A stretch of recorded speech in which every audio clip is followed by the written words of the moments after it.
뭘 읽어야 할지 모르겠을 때 애매한 언니들과 함께 읽어요. 본격 독서 권장 방송 애매한 언니들 시작합니다.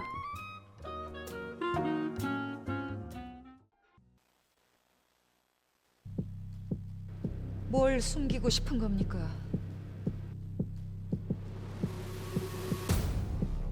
뭘 숨기고 있는 겁니까?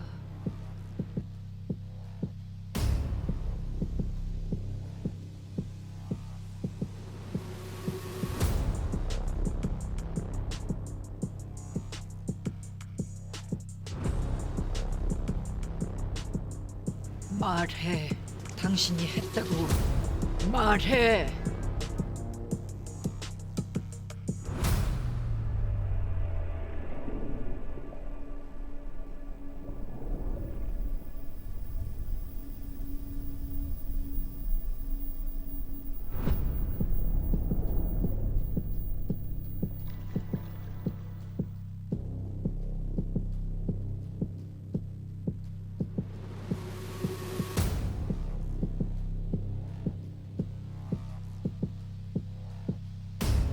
그 연극을 보고도 어떻게 그렇게 얼굴색 하나 변하지 않고 그렇게 덤덤할 수가 있습니까? 원래 그런 사람이었어요? 내가 삼촌을 몰랐던 거예요? 아무것도 모르겠어요, 아버지. 누가 누군지, 뭐가 뭔지, 뭘 어떻게 해야 하는지.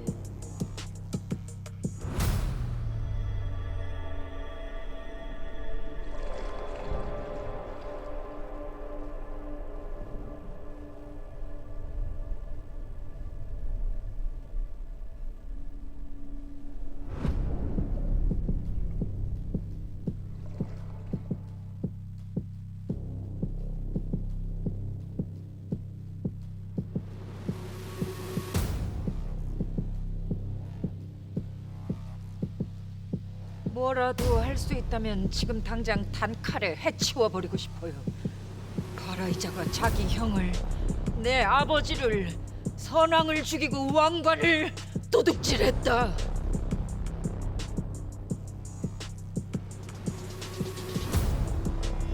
내가 왕이 돼서 연루된 놈들 하나하나 찾아서 아버지가 내가 당한 그대로, 아니 그 이상 갚아주고 싶어요. 그럼 난 아버지의 복수를 위해 삼촌을, 왕을 죽이고 왕관을 되찾은 왕이 되겠죠. 그게 결말입니까?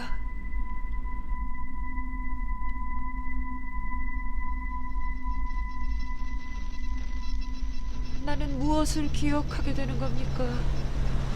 사람들은 무엇을 기억하게 되는 겁니까?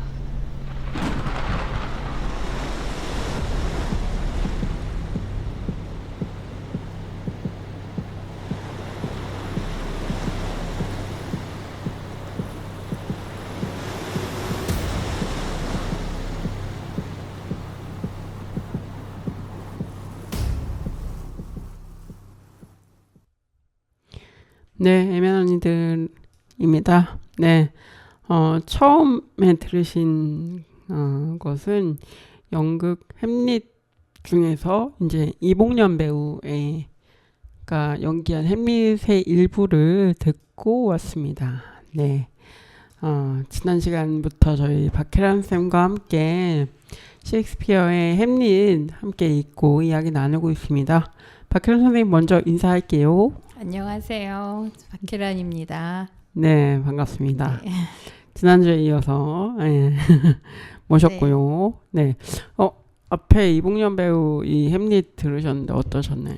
네, 이봉련 배우 햄릿은 제가 극장에서 보고 그 전에 그게 팬데믹 기간 중에 공연이 돼서 그게 영상으로 제가 한번 보고 그 팬데믹 끝난 다음에 극장에서 보고 그랬는데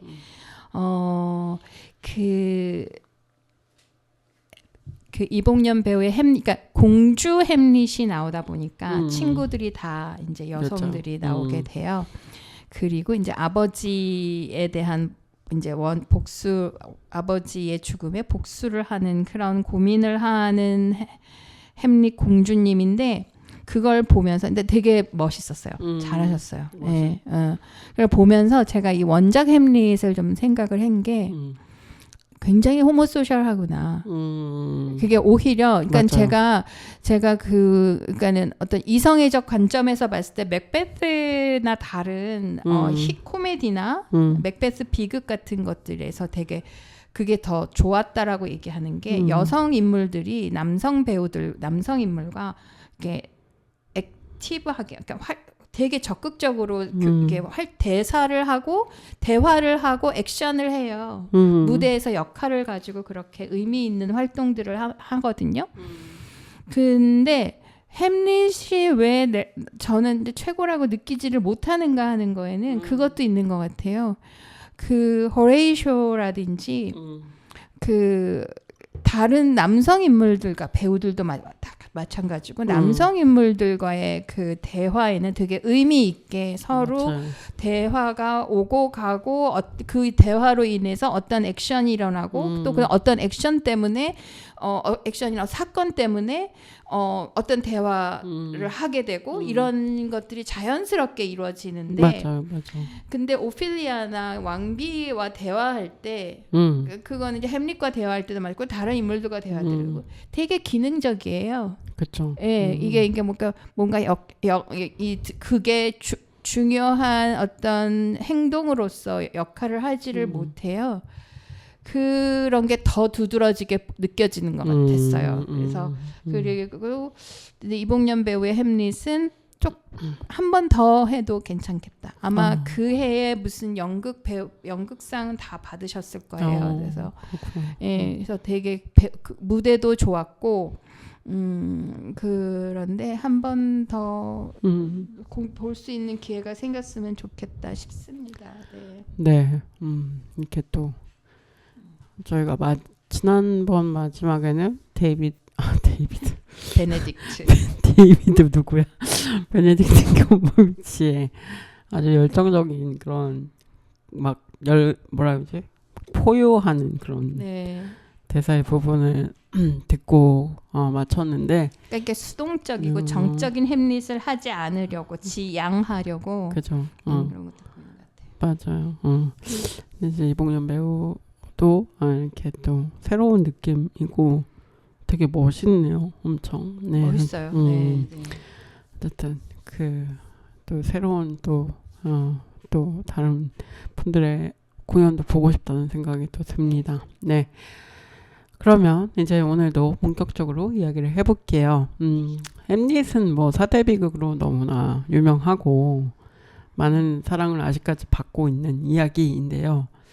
이런 걸 왜 좋아하는가 사람들은 이런 이야기가 왜 계속 사랑을 받는가 이게 좀 궁금하고 네, 알고 싶은 것 같아요. 당연하지 않게 된 거는 얼마 안 되는 것 같아요.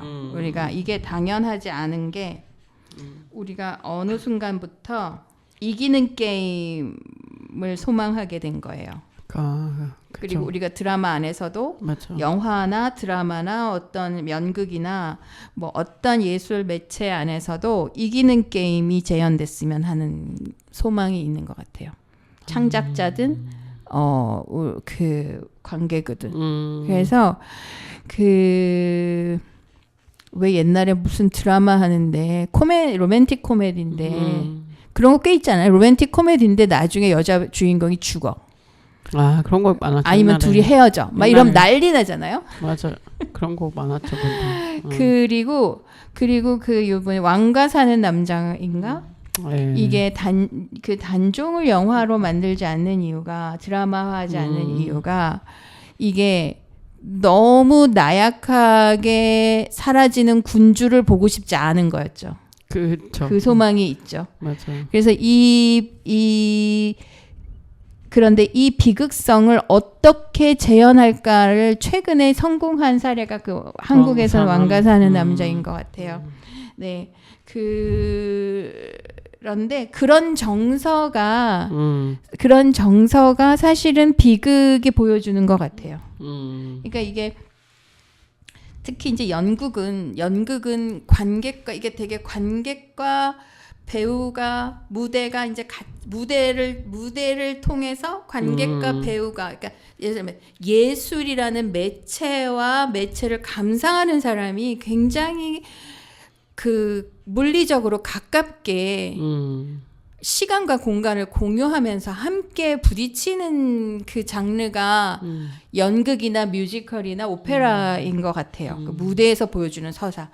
그리고 특히 연극은 공동체의 주제가 되게 공동체의 관심사나 주제가 굉장히 강하게 들어가 있는 그런 예술인 것 같고요.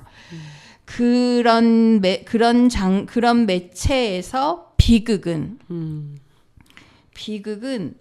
이게 코미디하고 비극을 대비하기는 그렇고 동화하고 우리가 동화를 읽는 그 정서와 비극을 보는 정서는 굉장히 다른 것 같아요.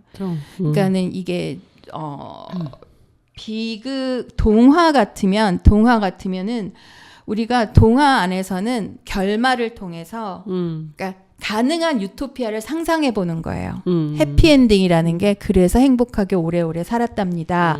그럼 행복하게 오래오래 살 수 있는 가능성은 어떤 형태인가를 상상을 해요. 그래서 신데렐라에게는 왕자님과 결혼하는 거야. 뭐 이런 식의 그리고 뭐 백설공주는 7 난장이들과 같이 지내는 게 아니고 왜 아니지? 계모랑 같이 지내도 안 되고 백마탄 왕자님과 살아야 돼. 뭐 이런 식의 해피엔딩을 근데 이게 지금은 많이 깨지죠. 그쵸? 이 깨지는 이유는 그 가능한 해피엔딩이 바뀐 거예요.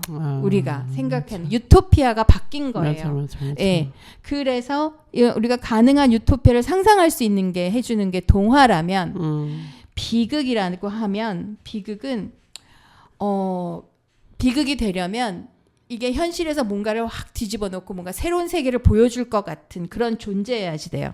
주인공이. 근데 그런 주인공이 현실을 뭔가 확 뒤집어 줄 것 같은 새로운 비전을 제시해 줄 것 같은 그런 주인공이 실패하고 좌절되고 희생되면서 되면서 동시에 이게 공동체 안에서는 좌절된 가능과 비전을 애도하는 그런 무대를 보게 되는 거죠.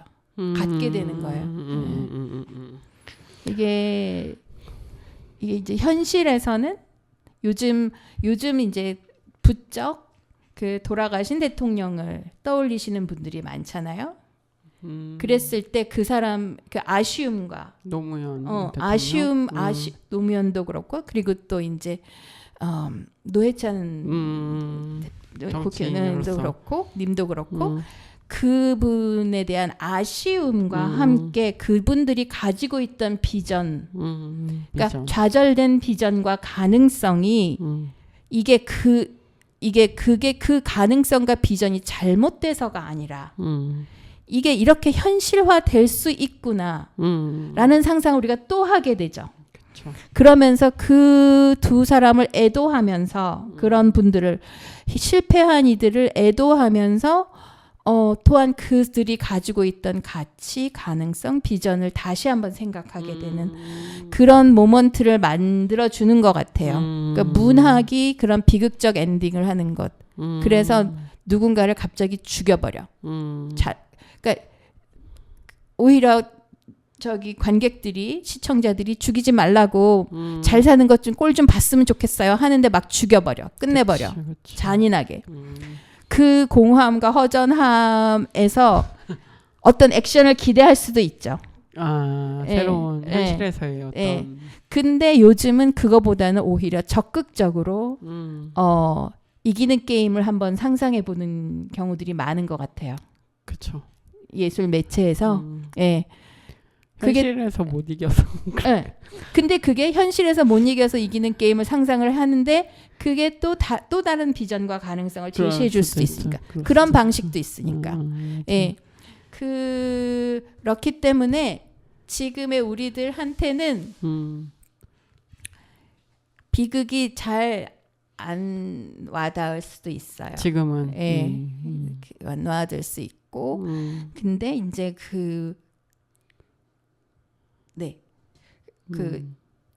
그렇죠. 제가 지금 딴 길로 새려고 해가지고. 근데 왕가 사는 남자에서 보면은 엔딩에서 그 시신을 수습하잖아요. 저 안 봤어요. 안 보셨어요? 앞으로도 안 시신을 볼 수습해요. 예정입니다. 그러니까 그러니까 시신을 수습하는 거. 그러니까 희생된 일을 그 고결한 존재이지만 희생되었을 때 그 시신을 수습함으로써 누군가가 이 사람의 존재를 소중히 하는 사람이 있었구나라는 걸 확인하게 되거든요. 햄릿에서도 마지막에 포틴브라스가 네. 애도를 맞아요. 하잖아요. 그리고 그 살아 있었다면 훌륭한 군주가 되었을 것이라고 얘기를 해주잖아요. 그러니까 그러면서 햄릿의 가치를 우리가 알게 되는 거죠. 그래서 이런 군주를 상상하게 되는 거죠. 예.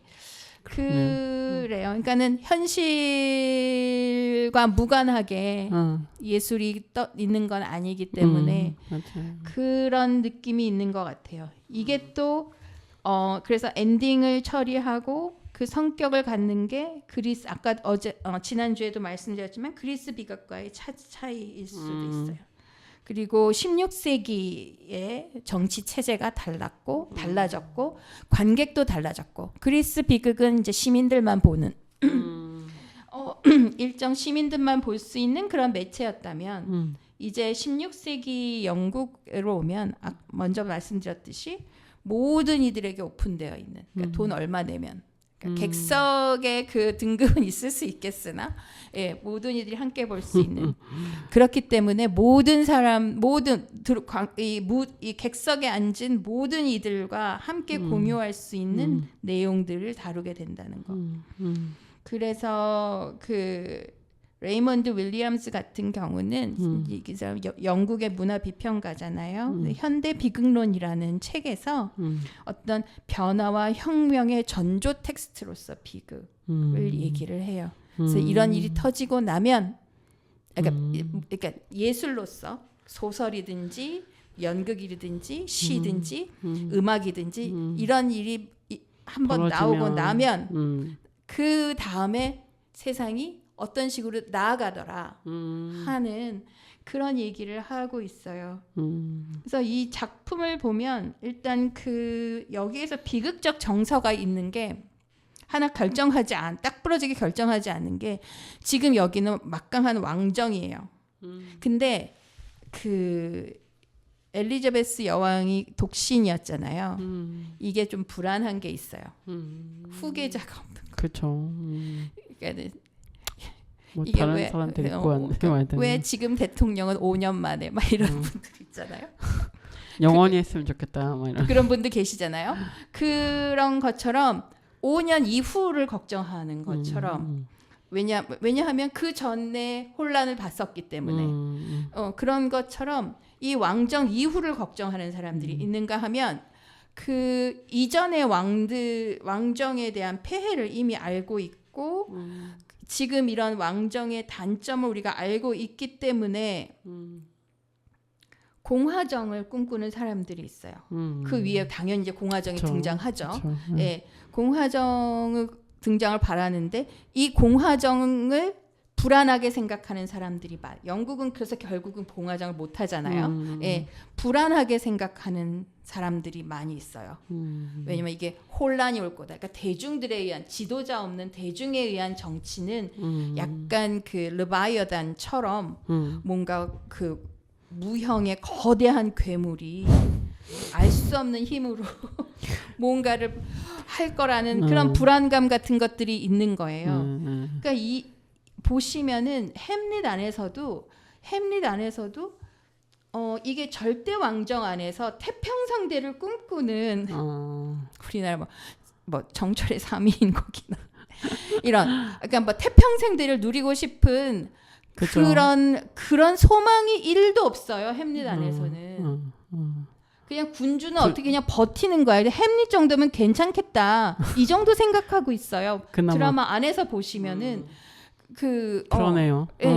그래서 그러니까는 그 선왕에 대한 상상을 할 때도 맞아. 선왕이 그렇게 좋은 왕은 아니었을 거라는 얘기를 해요. 네. 맞아, 궁금했어요. 저도. 네, 지금 클로디우스도 물론 그렇지만 그러니까 왕위가 이렇게 누군가에서 억지로 세습이 되거나 찬탈되거나 하는 과정들이 그렇게 긍정적으로 그려지지도 않고 맞아. 하지만 어떤 왕이 없는 시스템에 대한 불안도 있어요. 그래서 이런 것들, 이런 정서가 기본적으로 정치적으로는 이 텍스트에 깔려 있고, 그렇죠. 그래서 여기에서 우리가 뭐 그 선왕이라든지 클로디우스라든지 이런 군주들이 과연 어떤 군주였을까 생각을 해보게 되죠. 어떻게 보면은 선왕은 봉건 군주로서, 클로디우스는 아주 교활한 찬틀자로서 두 왕이 먼저 있고, 그 다음에 앞으로 도래할 햄릿이라는 왕자가 있는 거예요. 그렇죠. 햄릿은 실현되지 못한 계몽 군주로 등장을 하게 되죠. 근데 이 존재가 햄릿이 좌절당하는 얘기. 이게 이제 정치적 비극으로는 이렇게 깔려 있다고 볼 수 있을 것 같습니다. 그런가 하면 이게 이런 안에서 죽음이 편재해 있어요. 죽음에 대한 명상, 죽는 사람도 많고, 그리고 죽음에 대한 생각도 굉장히 많아요. 그러니까 시작부터 선왕의 죽음으로 시작이 되잖아요. 그거에 강박처럼 있다가, 그리고 뭐 그 폴로니우스를 살해하고, 그쵸. 그리고 또 오피리아가 죽고, 그리고 나중엔 다 죽고. 시체가 이렇게 쌓이는 그런 네네네, 그렇게 시각적으로. 그리고 그런 와중에 죽일 것인가 안 죽일 것인가를 고민하는 게 아니고, 햄릿은 죽을 것인가 안 죽을 것인가를, 그러니까 죽음에 대한 명상을 계속해요. 그쵸. 이것도 이거는 조금 다른, 그러니까 복수극의 레이어와 다른 그 수준에서 햄릿은 고민하고 있다는 생각이 들거든요. 이거는 어찌 보면 에도의 텍스트로서 햄릿을 읽는 또 한 가지 방법일 것 같아요. 그러니까 지금까지는 계속 복수극으로 우리가 봐왔지만, 그러니까는 그 햄릿을 보시면은 햄릿이 이제 그 아들에 대한 애도로 햄릿을 쓴 것처럼 나오는데, 그 사실은 그러니까 햄릿이 공연될 때 햄릿 이름을 햄넷으로 부르기도 했대요. 아, 그렇구나. 그러니까 아들에 대한 애도로 이 햄릿을 구상했을 거다라는 말도 사실은 저는 일리가 있다고 생각합니다. 아들이 일찍 죽었죠. 네, 아들이 일찍 죽었는데, 그러니까는 이게 복수극인데 죽음에 대한 죽일 것이냐에 대한 애도, 그 상념보다 죽음에 대한 상념이 더 큰 텍스트라서 그래서 애도의 텍스트로 볼 수도 있겠다. 근데 이게 셰익스피어 개인의 아픔이라기보다는 그 당시에 너무 죽음이 흔해요. 지금도 흔하지만 죽음이 너무 흔해요. 그러니까는 뭐 전쟁터에 나가서 죽는 경우도 많고, 맨날 싸우니까 내전도 많으니까 전쟁으로 죽는 사람들도 많고, 그 다음에 뭐 그냥 질병으로 죽는 사람은 더 많고, 주변에 죽음이 너무 흔해서, 그리고 이제 출산을 하면서 죽기도 하고, 그 다음에 출산한 아이가 바로 죽기도 하고, 그러니까 여자들한테는 이게 참 그 죽음이라는 게 쉽지가 않은 경험이 되는 거죠. 예. 그리고 이게 또 어느 순간 이제 불쑥불쑥 튀어나오는데, 죽음에 대한 텍스트가 많아지는 시기가, 이게 르네상스 이전에는 중세에만 하더라도 죽음은 그냥 받아들이는 거였어요. 내가 죽으면 내가 천당 가려고 잘 살잖아요, 현실에서. 그러니까는 그렇게 뭐 면죄부도 사고 막 그러면서 어떻게 해서든지. 그러니까 그런 죽은 다음에 대한 그러니까 사는 방편들이 현실에 있었어요. 이게 중세 그 기독교 세계관 안에서. 그런데 이게 이제 르네상스를 거치면서 세속화가 이루어지고 죽음이 과연 어떤 것일까에 대한 생각을 하죠. 뭐 단테의 신곡 같은 것도 이미 15세기, 14세기에 나왔었고, 이러면서 이제 개인들의 의식이 더 강조되면서 지식이 또 강조되고 이러는 와중에 일종의 부작용처럼 내가 아는 게 병이라고. 그러니까 개인이 감당하지 못할 주제가 죽음이 된 거예요. 그죠. 네. 그게 어떻게 될 것인가에 대한 확신이 점점 약해지게 되겠죠. 그래서 셰익스피어의 소네트에서도 유한한 시간 속인 존재야 나는.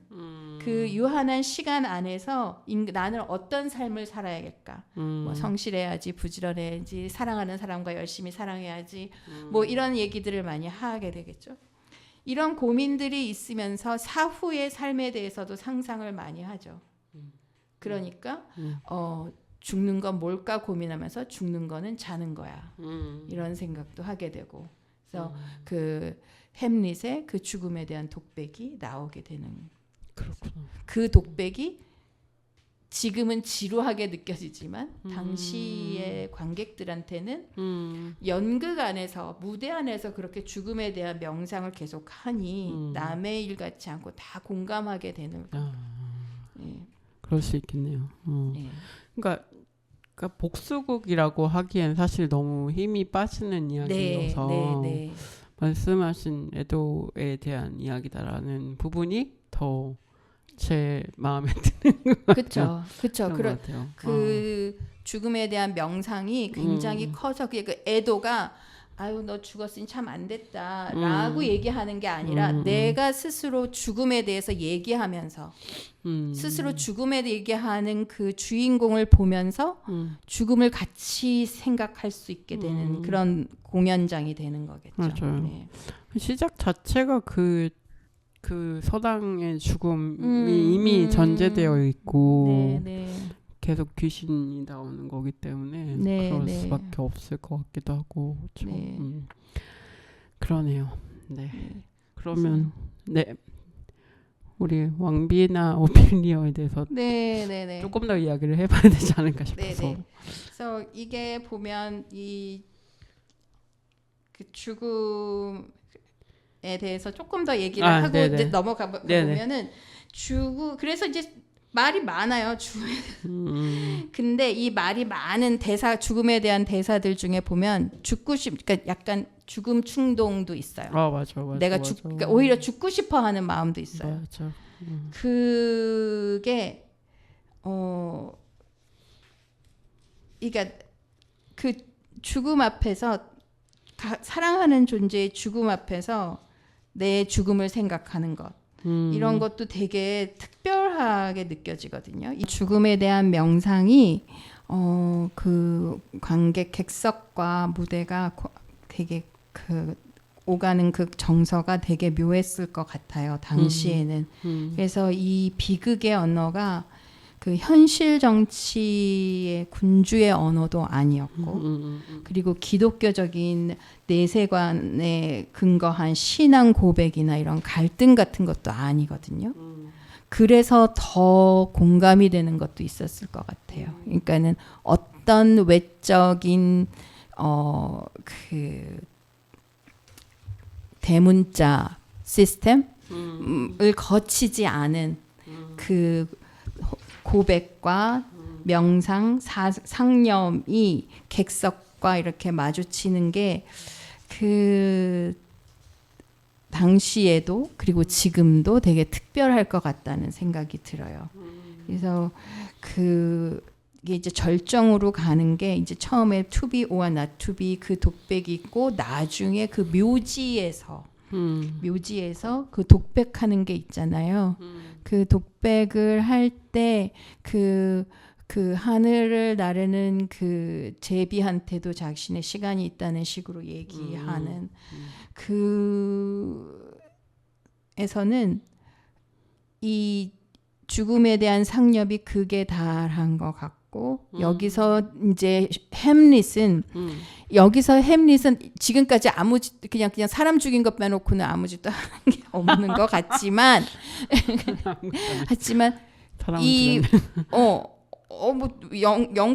영국에 도망쳤다 뭐 어디 무슨 왔다 갔다 하고 그 해적선에 잡혔나? 그러고 뭐 그래서 그렇게 해서 우여곡절 끝에 다시 돌아온 햄릿은 굉장히 삶과 죽음의 초연에 있는 존재가 되어 있는 거죠. 예. 그래서 그 순간부터 이제 햄릿은 죽겠구나. 어떤 식인지 죽겠구나. 최소한 햄릿은 죽겠구나. 이 생각을 하면서 이제 전체적인 비극적 정서가 굉장히 강해지게 되죠. 예. 그래서 그런 게 그런 지점들이 선생님 말씀하신 대로 되게 이 작품을 의미 있게 보는 또 한 방법인 것 같아요. 네. 네. 근데 여기에서 이제 오피리아의 죽음을 생각하면 이제 또 얘기가 그렇죠. 네, 좀 달라지죠. 오피리아는 왜 죽었을까? 네. 그러니까 이게 이제 그 다른 인물들의 죽음을 조금 보면 그렇죠. 예. 그래서 그 폴로니우스는 일종의 폴로니우스 죽음 되게 희극 코믹하지 않았어요. 그냥 왜 갑자기 뜬금없이 그냥 막 죽어. 숨어 있다가. 네, 숨어 있다가 그리고 되게 그 폴로니우스 그래서 그게 우발적인 사고인데 그 사고에 대해서 사실은 조금 불안하지 않으셨어요? 그게 이제 쟤는 죽어도 되는 하찮은 존재야라는 생각도 보이고 그쵸. 처리가 그런 식으로 되면 하지만 근데 그런데 햄릿이 사람을 죽였네 그치. 하는 두 가지 부담이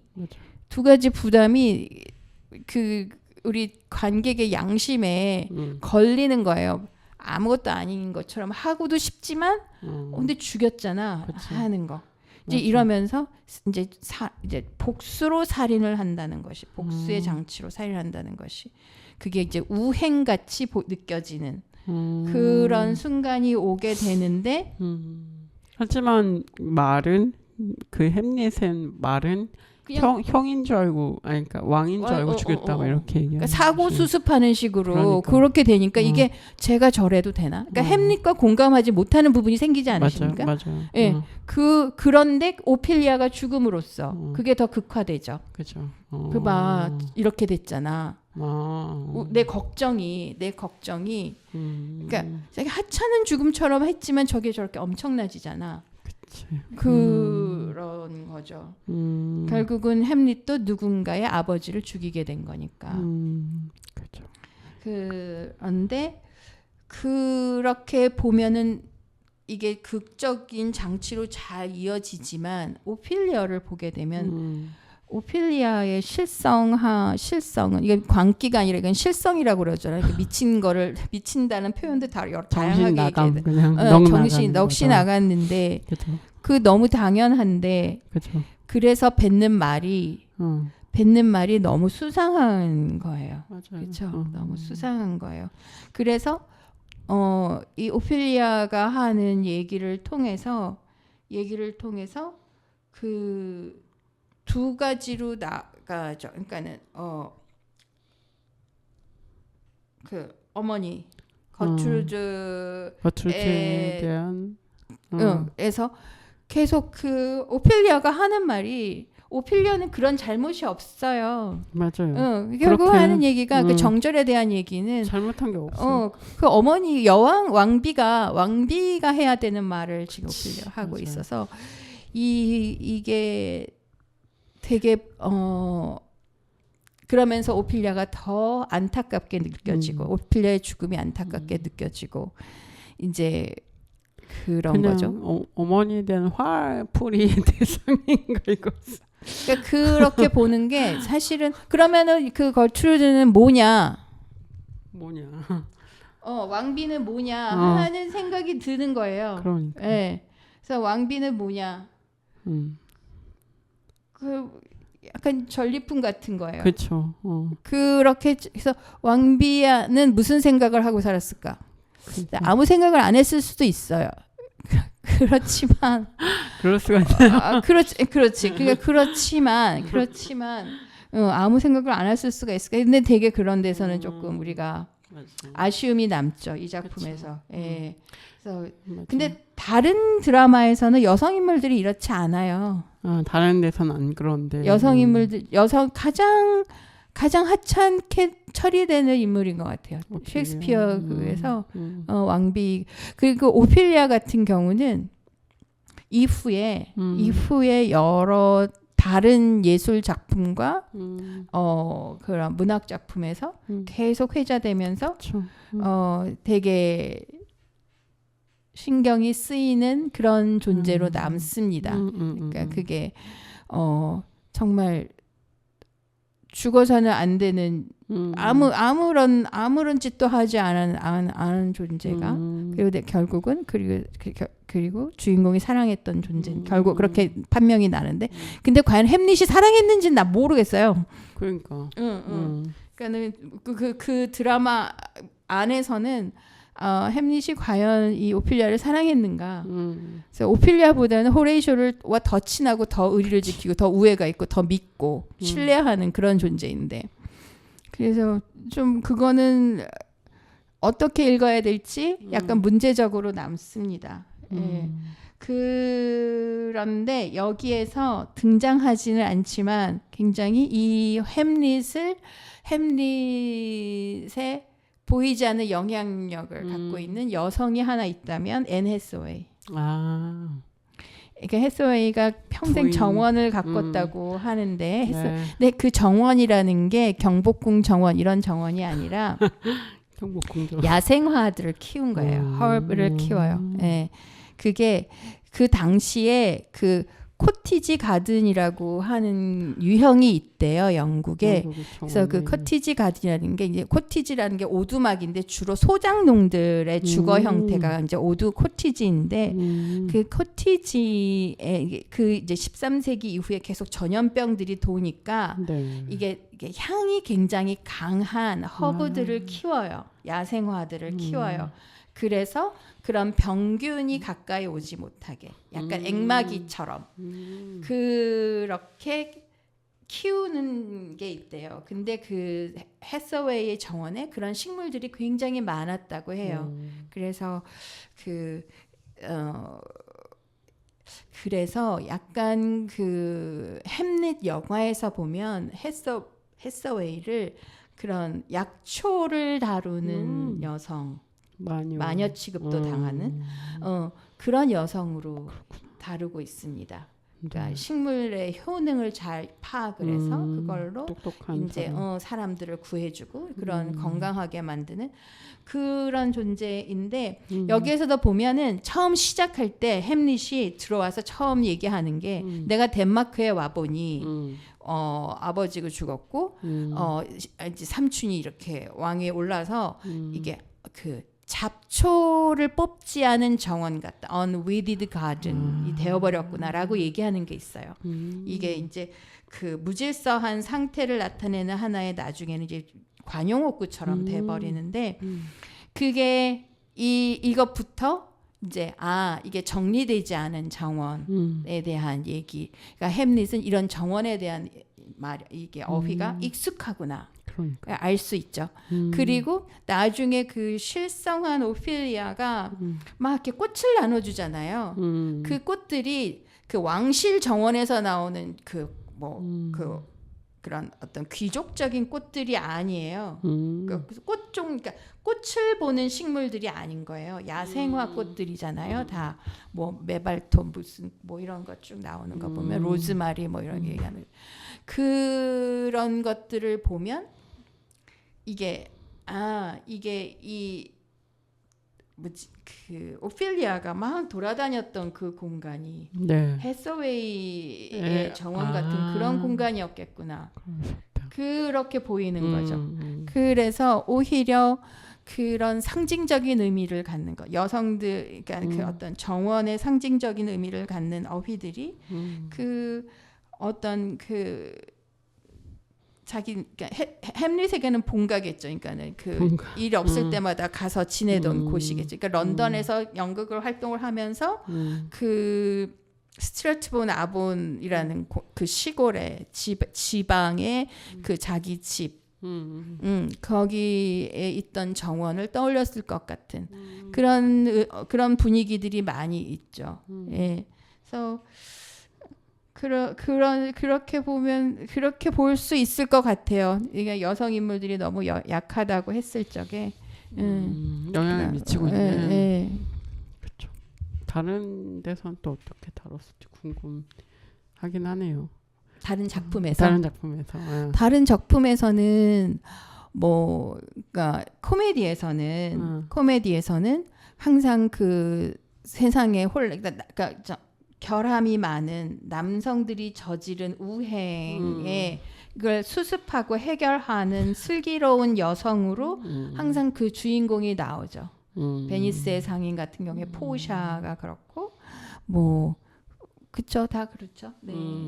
그렇군요. 그리고 뭐 그 한여름밤의 꿈에서도 어떻게 보면 한여름밤의 꿈이라는 게 이제 그 결혼을 앞둔 그 남녀들의 그 소동극인데 사실 그것도 이 현실에서는 구애를 받기를 기다리는 존재있던 여성 인물들이 이게 그 하지날 밤이 돼서 묘한 그런 그 퍽의 어떤 장난으로 그 이런 세상이 되었을 적에 그러니까 환상의 판타지의 세계로 들어와서 서로가 구애를 하고 사랑을 하고 이런 것들이 이루어지고 그런 가능성을 또 보여주는 걸 보면 되게 여장들이 활발하고 예쁘고 발랄하고 신나고 아니면 비극에서도 굉장히 중요한 역할을 많이 하죠. 예, 중심이 되는 역할을 하는 인물들이 많죠. 그리고 리어 왕에서도 아까는 이제 레이디 맥베스 얘기했고 리어 왕에서도 보면은 딸 셋한테 어떻게 영토를 물려줄 것인가. 그래가지고 그 딸 셋 중에 두 딸은 또 욕심이 많아서 뭐 아버지 유산만 받고 아버지 내치고 뭐 딸이 이제 막내딸이 해고 뭐 이런 플롯이 나오는 것도 보면은 의미 있는 액션들을 많이 하죠. 그래서 로미오와 줄리엣이 또 있죠. 그리고 그렇죠. 네. 그렇죠. 맞습니다. 로미오와 줄리엣. 그리고 이제 앤 해서웨이처럼 무대에는 있지 않지만 객석에 가장 좋은 곳, 높은 곳에서 보고 있는 엘리자베스 여왕이 있죠. 여왕님이 계시고 그렇군요. 그러니까 여성 인물을 하찮게 그릴 수 있는 그런 환경은 아니었어요. 그렇구나. 그런데 이런 인물들이 그려진 것을 어떻게 해석할지 오피리아는 네, 숙제죠. 네, 그러네. 고민. 네. 그리고 이제 이게 만약에 21세기에 재현됐을 적에 어떻게 해석할지. 그러니까 오피리아를 주인공으로 그린다면 어떻게 그릴 수 있을지.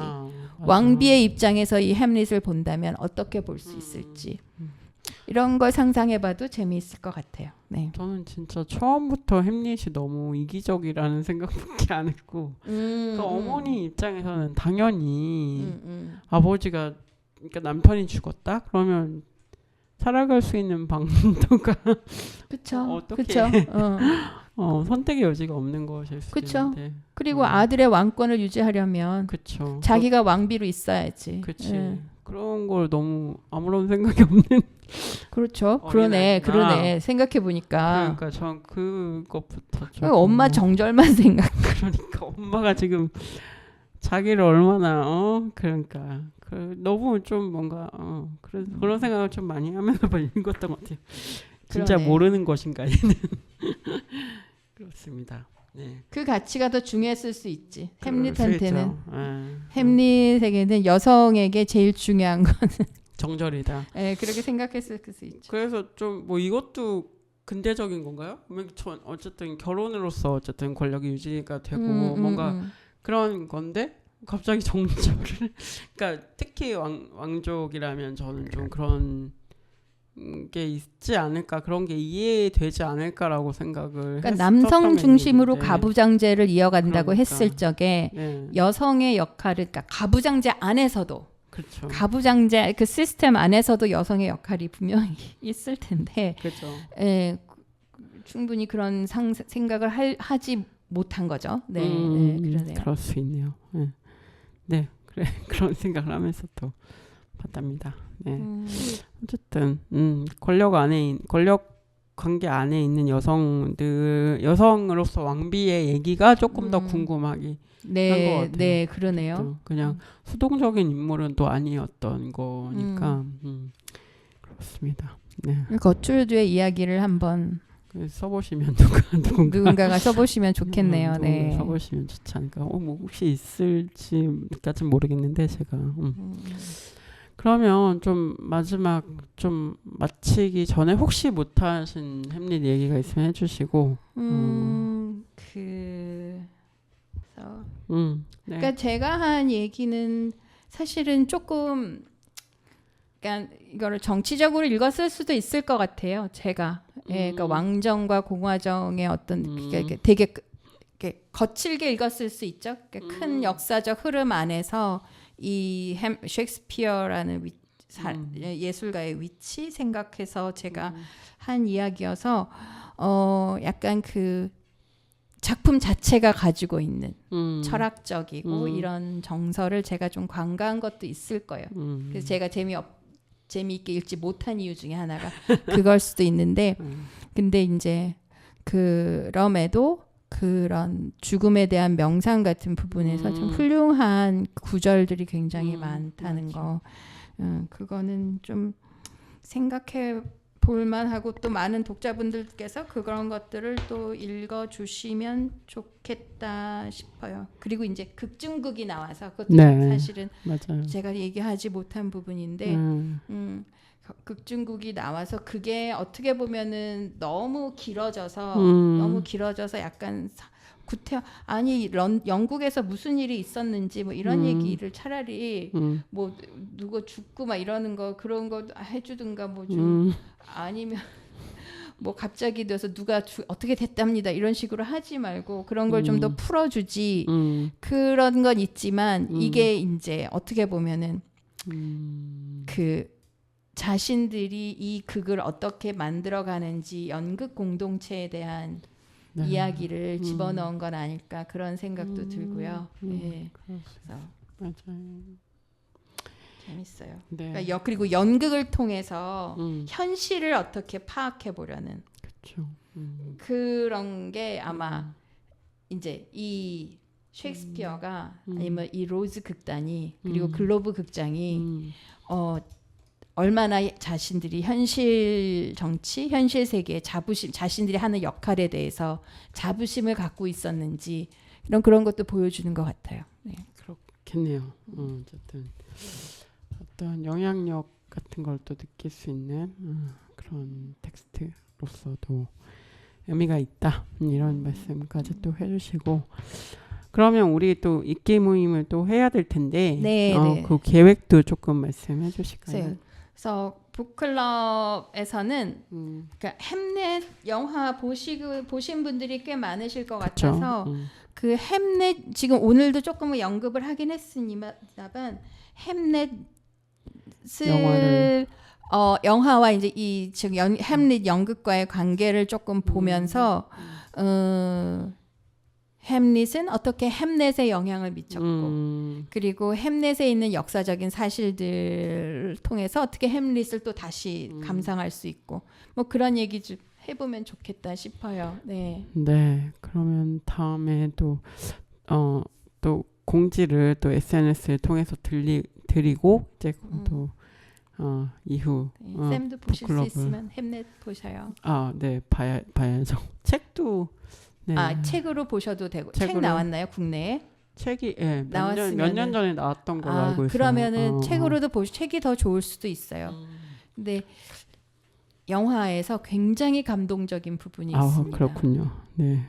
어떤 감동일지 그러니까는 기대하면 어떤 감동인가요? 사실 저는 이게 약간 T라서 이거를 어느 부분에서 내가 울라고 이거를 보라는 거지. 막 다 손수건 준비하라고 그러고 막 티슈 준비하라고 그랬는데 도대체 어느 부분에서 내가 울어야지 하다가 컨트롤이 안 되게. 진짜요? 그 정도로? 근데 그게 되게 독특해요.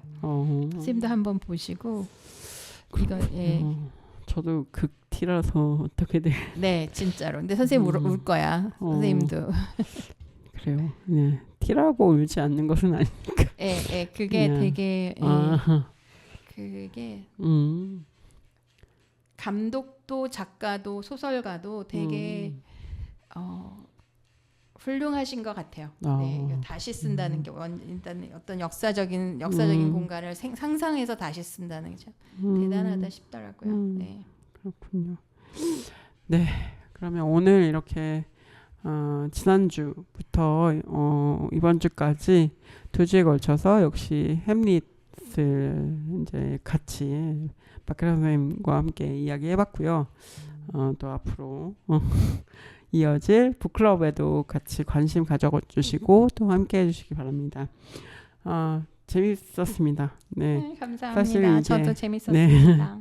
고루한 이야기라고 제가 막 그런 뉘앙스로 얘기했는데 사실 그 문장이나 이런 것들이 다시 곱씹어 볼 문장들이 되게 많았던 것 같아요. 그리고 한우리 선생님이 되게 좀 그러니까 고어의 분위기를 놓치지를 않으시려고 하시면서 되게 현재 독자들이 잘 이해하게끔 번역을 하신 것 같아요.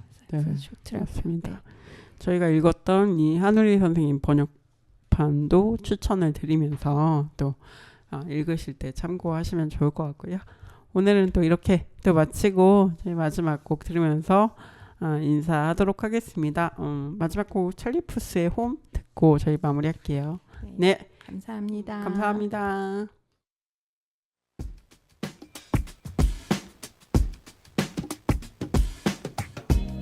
Through the rose-colored lenses and the white picket fences, no matter how good this is, it could never satisfy.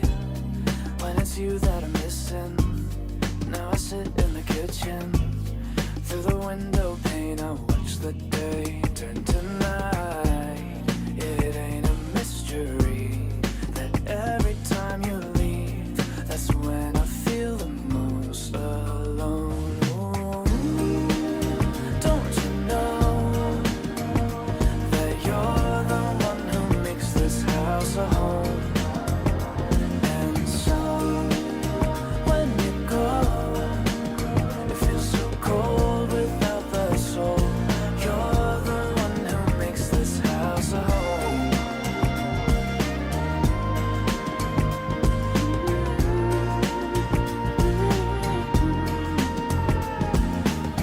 이들이 너 시간 뭐大切誰にも妥協せず私だけの後ろを築いた But it's you I was missing 君に毎日ただいまと言わせてくださいいってらっしゃい君がいないこの家は好きじゃない Don't you know that you're the one who makes this house a home? And so when you go 夏でも凍えちゃいそう君のぬくもりが home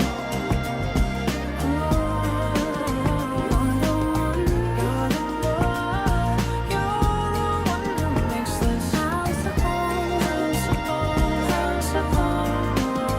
You're the one,